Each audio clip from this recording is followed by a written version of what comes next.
Hello everybody, I'm Bede, aka the Terrible Australian of Super Podcast, and welcome to the 10th edition of my 2013 MIFF video reviews. For this one, I'm going to be reviewing the films Lovelace and Tim Winton's The Turning. Alrighty, let's get right into it. I got my trusty MIFF program as I've been using for the last couple of videos, and let's get right into the first film, which of course is Lovelace. Raised in a strict religious family, Linda Borman found freedom and the good life when she married charismatic but controlling Chuck Trainer. He led her into porn, and Deep Throat made her an instant celebrity, Linda Lovelace. She became an enthusiastic mouthpiece for hideism, and allegations of depraved abuse soon emerged, documented in her grueling anti-porn memoir, Ordeal. As you already guessed, Lovelace, of course, is the sort of the biopic film of porn star Linda Lovelace, who in the film is played by Amanda Seyfried. And I will say, it's not the greatest biopic of all time. If you've seen biopics before, it's pretty straightforward and a bit by the numbers in terms of what a biopic should be. But at the same time, it's still a pretty solid film.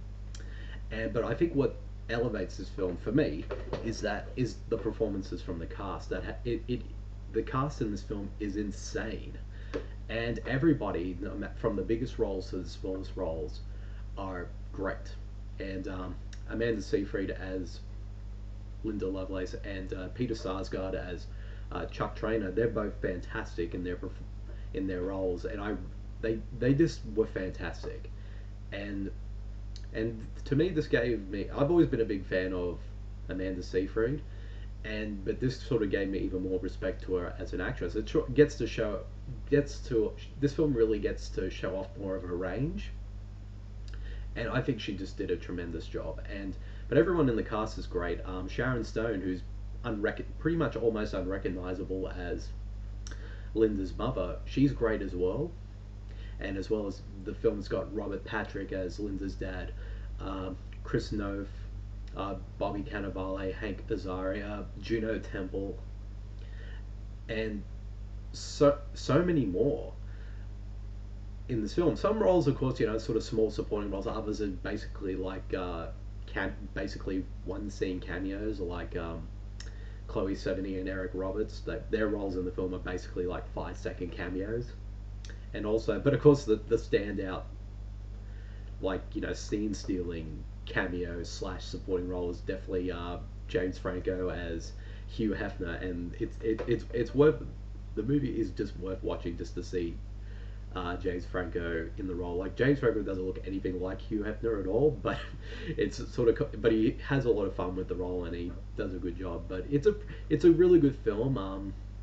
Nothing that I haven't already known, like from the documentary that sort of covered the same terrain with Inside Deep Throat, which is a film I highly recommend everyone to check out. It sort of covers a lot of the things that were already done in that film, so there won't be anything new for a lot of viewers when you watch the biopic.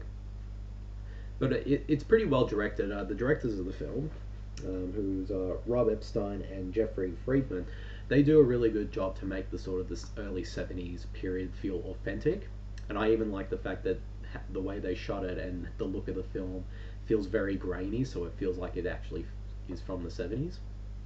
And there's sort of a lot of great scenes, little great moments. And yeah, and it's just a pretty solid film. Like, it's not a great biopic by any means, but it's a pretty solid one. Like, I think Boogie Nights is definitely kind of the granddaddy of all these kind of behind the scenes look at the porn industry. But Lovelace is still a pretty solid film, and I would suggest people to check it out, even mainly just for the performances because everyone, as I said before, is so great, and particularly Seyfried and Sarsgaard, who are amazing, and great soundtrack as well. In terms of negatives, like I said, it's pretty standard biopic stuff.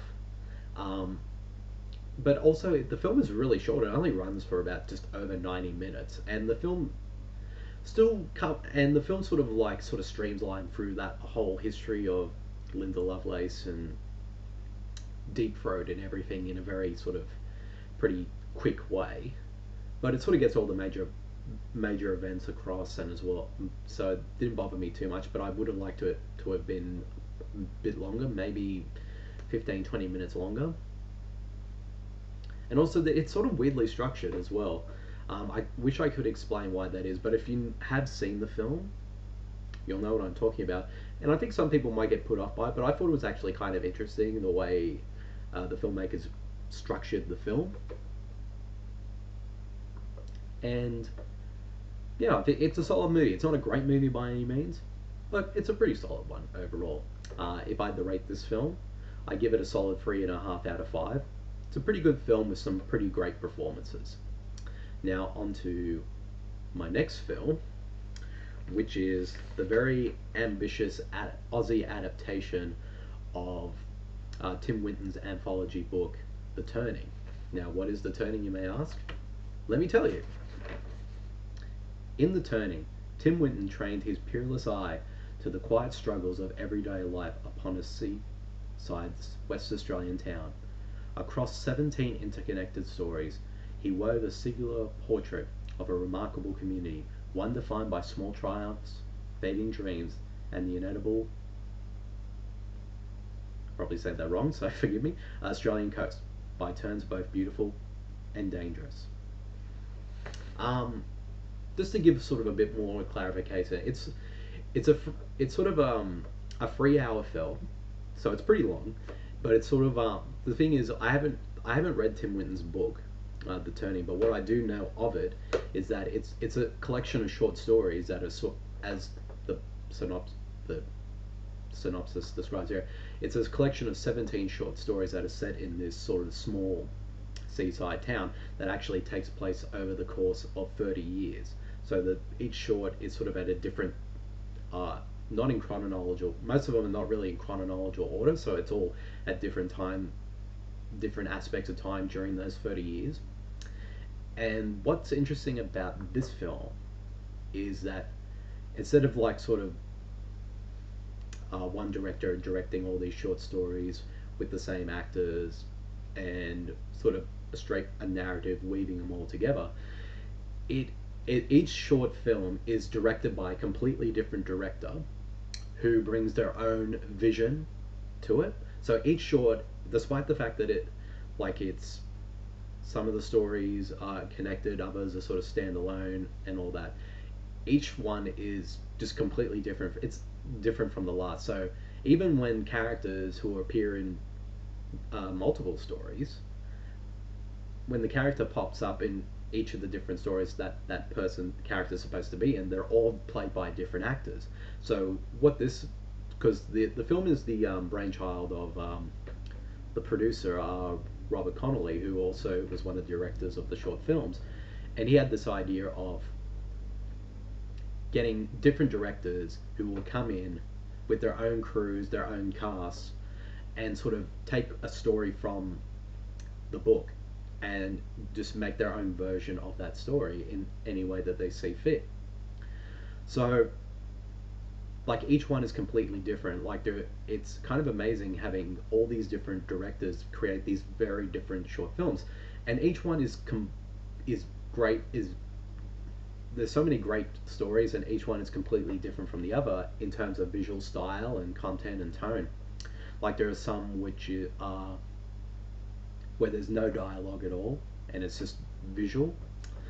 There are others that are just full-on dialogue driven, and even ones there's even one segment that's entirely done in interpretive dance, and I'm not actually joking when I say that is for real. And there's an entire short that's done in interpretive dance by a group of ballet dancers, I should say a company of dancers, which is pretty interesting stuff. And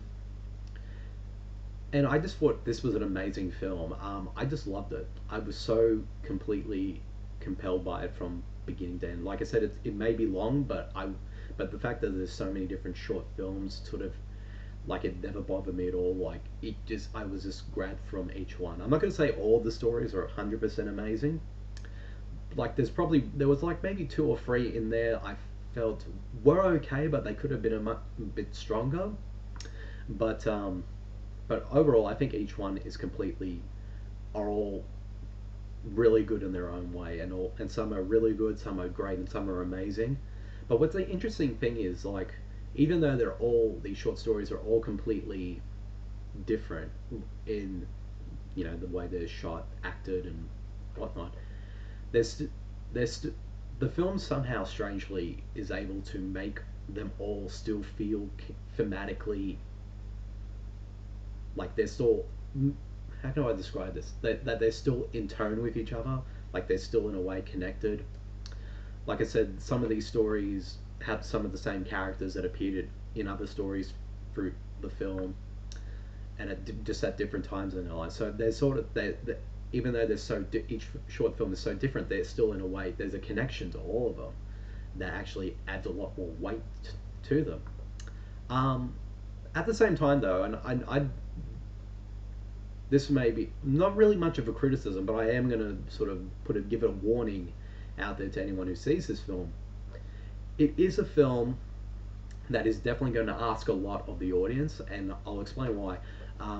I hadn't, like I said, I hadn't read the book. I've never read the book, so when I went into this film, I was slightly, for a little while, I was slightly confused. More like how I knew some of the stories and that were connected, but I wasn't sure exactly how, because since each director does their own their own story, and they're all completely different. It's sort of hard to tell which stories are connected to others and all that. Since, like, for example, there's a character who appears in about 9 of the 7 stories by the name of Vic Lang, and he's sort of like the major character. But like I said, he appears in 9 of the stories. But the thing is, in each of the 9 stories, he's played by a completely different actor. Some as a kid, others as old, some as young, some as Caucasian, and some as even Aboriginal as well. So it can be a little confusing at times. But when you sort of sit back but after a while, when I started to notice, like, oh, this is the same character, like these are the same characters and all that, it was much more clear. It came a lot clearer to me.